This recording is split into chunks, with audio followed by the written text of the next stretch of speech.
Le film s'ouvre dans un 2045 dystopique, montrant un monde dominé par les technologies et les innovations avancées. Pour échapper à leur désolation, les gens se lancent dans la simulation immersive sensorielle ontologiquement anthropocentrique, ou OASI, un univers de divertissement en réalité virtuelle multijoueur. Dans ce monde virtuel, les gens peuvent accéder à tout ce qu'ils veulent via leurs avatars. C'est un monde où l'imagination est la limite. L'Oasis sert à la fois de jeu de rôle multijoueur en ligne et de société virtuelle. Tout ce système est créé par deux génies, James Hallyday et Ogden Morrow, que les gens considèrent comme des dieux. Après la disparition de James, son message préenregistré est révélé au public. Dans le message, l'avatar de James, Anorak, annonce un concours dont le gagnant se verra attribuer la propriété de l'Oasis. Pour gagner, les participants doivent trouver l'œuf de Pâques doré enfermé derrière un portail. Cette porte peut être ouverte avec 3 clés, qui ne seront obtenues qu'après avoir terminé 3 défis. Comme l'entreprise vaut des milliards de dollars, le concours a attiré plusieurs guinters, ou chasseurs d'œufs, dont Nolan Sorrento, le PDG d'Innovative Online Industries, WiiOi. Bien qu'il possède son propre conglomérat de jeux vidéo, Nolan souhaite toujours que l'Oasis jouisse probablement d'un monopole. En conséquence, il a envoyé une armée de serviteurs sous contrat appelés Sixers afin de rechercher l'œuf. La chasse semble durer depuis 5 ans, mais personne n'a pu obtenir la première clé. On nous présente ensuite notre protagoniste, Wade Watt, 20 ans, qui vit avec sa tante et son petit ami. Il réside dans une communauté à faible revenu remplie de remorques et de véhicules empilés de manière précaire. Wade s'est également inscrit dans le monde virtuel, avec son avatar nommé Parzival. Là-bas, il a quelques amis, un mécanicien musclé, Aesh, un samouraï d'Eto et un combattant chaud, qui ne se sont pas rencontrés en personne. Comme d'habitude, il tente de remporter le premier défi Oasis, une course automobile imbattable. Alors que la plupart des concurrents utilisent leur voiture de course bien équipée, Wade conduit une DeLorean traditionnelle. Alors qu'il attend le départ de la course, Wade aperçoit une coureuse sur un vélo, R3000, qui le captive instantanément. Peu de temps après, la course commence et des centaines d'avatars se disputent la clé. En tant que mécanicien, Aesh améliore son camion monstre et écrase les autres véhicules, progressant ainsi. Soudain, un énorme gorille apparaît et détruit la piste de course, éliminant la plupart des joueurs, dont Aesh. La créature utilise alors la route défoncée comme piège pour détruire les autres véhicules. En apprenant cela, Wade applique un frein d'urgence, mais il remarque que R3000 envisage de sauter par-dessus la route défoncée, ignorant ce piège. D'un mouvement rapide, Parzival attrape R3000, la sauvant de peu de l'emprise du gorille. Par la suite, Parzival persuade Aesh de réparer le vélo des R3000, alors il les amène dans son garage. Les deux parlent ensuite du concours et R3000 affirme qu'elle est prête à tout risquer pour sauver Oasis de l'IOI. Plus tard, Parzival visite les James' Journal, un référentiel virtuel de son histoire personnelle. Là, il rencontre un opérateur nommé Curator, qui l'aide à accéder aux données requises. Parzival regarde un souvenir dans lequel James et Ogden discutent de l'avenir de leur création. À un moment donné, il entend James dire qu'il méprise les règles et souhaite qu'elles puissent être inversées. Cette déclaration lui donne un indice pour terminer le premier défi. Parzival revient alors en course pour sa prochaine tentative et se place en dernière position. Dès que la course commence, tout le monde court en avant, tandis que Parzival recule. Il entre bientôt dans une voie souterraine secrète qui le mène sous la piste de course. Cela lui permet de franchir facilement tous les obstacles, et d'arriver enfin à la ligne d'arrivée à Central Park. Là, il rencontre Anorak, qui lui remet une clé en cuivre, de nombreuses pièces de monnaie et un indice. Grâce à cela, son nom d'avatar apparaît en premier sur le tableau d'affichage, ce qui lui vaut une grande popularité. Pendant ce temps, chez IOI, les membres du conseil d'administration expriment leur inquiétude à Nolan concernant la réussite de Parzival dans le premier défi. Après avoir compris leur prochain mouvement, Nolan entre dans l'Oasis où il engage un mercenaire, Irok, pour tuer Parzival. Simultanément, Wade utilise sa richesse nouvellement acquise pour acheter tout ce dont il a besoin, un cube Zemekis, une grenade et enfin une combinaison X1 intégrale, qu'il recherchait depuis longtemps. Il se confie ensuite à ses amis sur le chemin secret menant à la ligne d'arrivée, après quoi R3000, Aesh, Deto et Shaw réussissent également le premier défi. Par la suite, les 5 gagnants passent leur temps libre à tenter de déchiffrer les indices sur le lendemain matin. Pour extraire plus d'informations, Parzival et R3000 visitent les journaux de James où ils regardent un enregistrement d'une rencontre entre James et Ogden. Ici, le duo découvre que James était sorti avec une femme nommée Kira, qui épousa plus tard Ogden. Parzival note que c'est la seule fois où les créateurs mentionnent son nom dans les journaux. Cependant, le conservateur n'y croit pas et fait un pari. Il parcourt ensuite l'intégralité des journaux mais ne trouve aucun souvenir mentionnant Kira. Du coup, Parzival remporte le pari, ce qui lui rapporte une pièce. Les deux apprennent alors que James avait emmené Kira au club Distracted Globe. Alors, ils s'y rendent aussi pour trouver des indices. En arrivant, R3000 le conduit sur une piste de danse en apesanteur où il commence à danser sur de la musique disco. Puisque Wade porte sa nouvelle combinaison intégrale, il peut sentir R3000 depuis la simulation.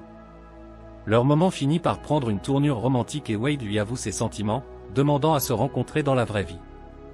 R3000 rejette l'idée, affirmant qu'il pourrait être déçu. Cependant, Wade est tellement amoureux qu'il lui révèle même son vrai nom. À leur insu, Hiroc écoute leur conversation.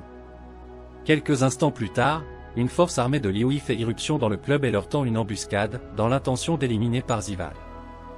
Mais heureusement, notre héros possède le cube Zémérique, qu'il utilise pour revenir en arrière jusqu'à 60 secondes, et les deux fuient la scène. Une fois arrivés dans un endroit sûr, R3000 révèle à Parzival que son père est mort endetté envers Liyue. Elle affirme en outre qu'elle ne peut pas se permettre de se laisser distraire de sa mission, trouver l'œuf avant Liyue et potentiellement empêcher les autres de finir comme son père. D'un autre côté, Hiroc transmet les informations sur la véritable identité de Parzival à Nolan. En conséquence, Nolan contacte Wade dès le lendemain et lui propose plusieurs incitations intéressantes, dont un bonus de 25 millions de dollars pour aider l'entreprise à trouver l'œuf. Cependant, Wade décline l'offre, ce qui exaspère le méchant. Suite à cela, Nolan admet qu'il connaît la véritable identité de Wade ainsi que l'endroit où il réside. En apprenant son projet de détruire la résidence, Wade s'empresse d'avertir sa tante et son petit ami de la menace imminente. Malheureusement, il est trop tard car la pile explose et s'écrase au sol, coûtant la vie à sa famille. Effrayé, Wade tente précipitamment de contacter ses amis, mais il est renversé et enlevé par un inconnu au visage tatoué. Lorsqu'il reprend conscience, il est accueilli par R3000 dans la vraie vie, qui se présente comme Samantha. Il s'avère qu'il se trouve actuellement dans une cachette appartenant à Samantha et à ses camarades rebelles. Elle conduit ensuite Wade sur le toit et montre le siège de Liyue, l'informant également de leur opération.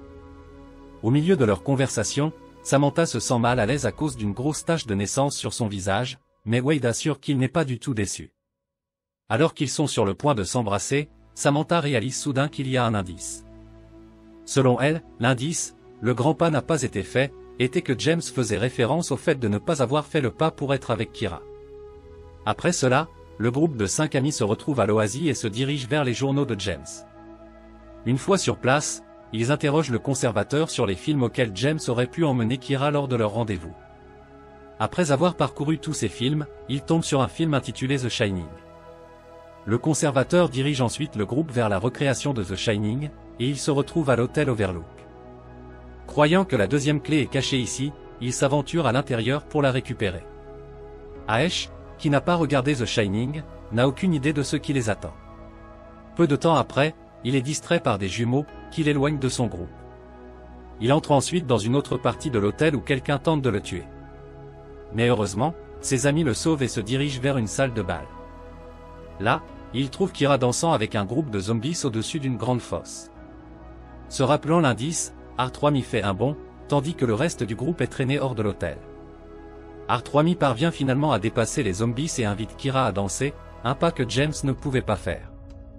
Suite à cela, Anorak apparaît et lui offre une clé de jade pour l'indice suivant. Le reste des membres du groupe emboîtent le pas et obtiennent leur propre clé de jade. Cette nouvelle apparaît sur le tableau d'affichage, ce qui fait comprendre à Nolan que Wade est toujours en vie. Enragé, il engage l'un de ses associés, Efnal, qui est un assassin professionnel, pour exécuter Wade. Agissant immédiatement dans sa mission, Efnal retrouve d'abord l'homme au visage tatoué qui a emmené Wade plus tôt. Elle, accompagnée de la force Liyue, le suit ensuite jusqu'à la cachette de Samantha et tend une embuscade aux adolescents. Dans une tentative désespérée d'échapper à la capture, Samantha dirige Wade vers un passage secret qui mène à l'extérieur. Wade lui dit de l'accompagner, mais ce dernier décide de rester en retrait et de lui gagner du temps. En conséquence, Samantha est appréhendée et emmenée au centre Liyue pour rembourser la dette de son père. Pendant ce temps, Wade rencontre une femme nommée Hélène, qui se révèle être sa meilleure amie Aesh de l'Oasis. Elle l'emmène ensuite dans sa camionnette où il rencontre Toshiro et Shoto, 11 ans, qui sont respectivement Detto et Shaw. Ensemble, ils se dirigent vers les installations de Liui pour sauver Samantha. La scène passe ensuite aux locaux d'Iui où Samantha est détenue dans l'une des chambres, forcée de travailler pour l'entreprise. Il s'avère que l'entreprise a piraté le troisième défi, situé dans Castle Anorak sur Planète Doom. Pour le gagner, les joueurs doivent deviner le jeu Atari 2600 préféré de James. Afin d'empêcher quiconque d'entrer dans le château, Nolan demande à Hiroc d'activer un champ de force impénétrable à proximité. De plus, il ordonne à ses ouvriers, dont Samantha, de placer des explosifs devant la porte d'entrée. Mais avant qu'il puisse aller plus loin, Wade et son équipe piratent secrètement le flux en ligne de Nolan avant de le confronter dans son bureau. Sous la menace d'une arme, Nolan révèle l'emplacement exact de Samantha et le numéro de la chambre, leur permettant de l'aider à se libérer. Samantha, qui connaît désormais le plan de Liui, décide de rester dans l'établissement et de se déguiser en employé afin de désactiver le champ de force. Dans la scène suivante, Wade diffuse un message en direct à travers l'Oasis, informant tous les joueurs des motivations cruelles de Nolan. Il parvient finalement à les convaincre de venir sur Planète Doom et d'aider son équipe à arrêter Nolan. Peu de temps après, des milliers de joueurs se présentent en soutien, prêts à lutter contre les forces de Liui. Pendant ce temps, à l'intérieur du château, R3Mi parvient d'une manière ou d'une autre à détruire le champ de force. Suite à cela, Wade et son équipe dirigent une armée de joueurs d'Oasis, entraînant une énorme bataille. Voyant sa force s'affaiblir progressivement, Nolan enfile sa combinaison blindée Mechagodzilla et commence à éliminer les joueurs. En représailles, Aesh se transforme en géant de fer, tandis que Detto se transforme en Gundam pour combattre l'énorme Godzilla. Avec l'aide de deux d'entre eux, R3Mi lance une grenade dans le système du Godzilla, le faisant exploser. En voyant R3Mi dans l'Oasis, Nolan se rend compte que Samantha est toujours à l'intérieur de son établissement Iui et commence à sa recherche. Cela fait craindre à Parzival pour sa sécurité, alors il tue délibérément R3Mi, lui permettant de fuir l'établissement et de retrouver le reste du groupe dans la camionnette d'Hélène. Par la suite, Parzival et Shaw se fraient un chemin à l'intérieur du château où ils trouvent un succès, essayant de relever le défi final. Il le regarde jouer à un jeu vidéo appelé Adventure, qu'il gagne mais ne parvient toujours pas à obtenir le prix. En étant témoin de cela, Parzival comprend comment réussir ce test. Cependant, avant de pouvoir continuer, il est intervenu par Nolan, qui tente de le soudoyer une fois de plus. Alors que ce dernier résiste encore, Nolan appuie sur la gâchette de la bombe catalytique, anéantissant tous les avatars, y compris lui-même. De retour dans le monde réel, Nolan est heureux que les concurrents soient tous éliminés. Cependant, sa joie est de courte durée lorsqu'il apprend que Parzival a réussi à survivre grâce à une pièce de vie supplémentaire qu'il a gagnée lors d'un pari avec le conservateur. Après cela, Parzival commence à jouer à Adventure, tandis que l'Oasis diffuse sa performance. Selon Wade, le but du défi final est de continuer à jouer jusqu'à ce que l'on trouve l'œuf de Pâques caché. Il parvient finalement à localiser l'œuf, ce qui complète le défi final. En conséquence, Anorak se présente et lui présente la clé finale. Pendant ce temps, dans le monde réel, Nolan, Efnal et la force Iui localisent le camion d'Hélène. Ils tentent de les intercepter, tandis qu'Hélène fait de son mieux pour fuir. Dans l'Oasis, Parzival déverrouille la porte avec les 3 clés et entre dans une salle au trésor remplie d'objets de valeur. Anorak lui propose alors de signer un contrat qui lui accordera la propriété de l'entreprise. Alors qu'il est sur le point de le faire, il se souvient soudain de la façon dont James a forcé Ogden à céder les actions de sa société, une action qu'il a regrettée plus tard. Ne voulant pas répéter l'histoire, Parzival refuse de signer le papier. À la surprise générale, il s'agit d'un autre test que Wade réussit. L'ensemble du décor se transforme alors en la chambre d'enfance de James, Anorak devenant également son véritable avatar. À l'intérieur de la pièce, James montre un bouton rouge qui peut détruire l'Oasis pour toujours.